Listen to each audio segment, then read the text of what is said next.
And head coach Romeo Crennel talked to the media more about guns that he did football at this afternoon at that news conference. Tonight we're learning new details about the gun Javon Belcher used on Saturday. Amy Hawley is in the newsroom now with that story. Amy? Well, Kansas City police released details in police documents today confirming what happened Saturday morning in the Chiefs practice facility parking lot.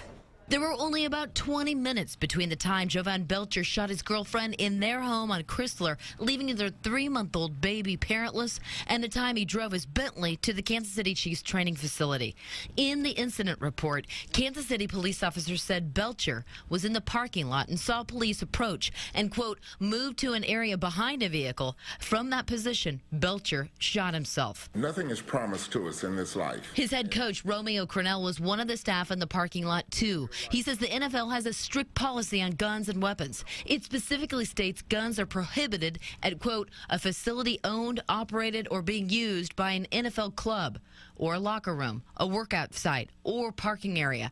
Police say the gun believed to be used in both shootings was legally owned by Belcher, but Crennel says many new players who own guns don't know the laws, and some even unknowingly break the NFL's weapons policy. You're talking about young people who come to you, and sometimes they don't know the law.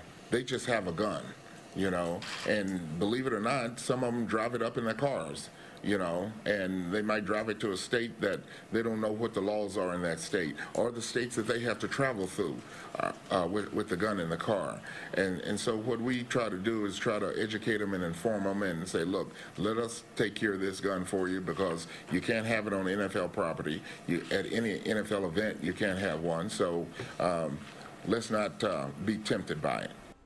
Now, in the early 2000s, the New York Times writer wrote an article about the NFL gun culture. And at that point, the NFL had the same guns policy they do today. Well, he said, quote, weapons including military-style assault rifles can be found in players' homes and cars, even sometimes in their lockers.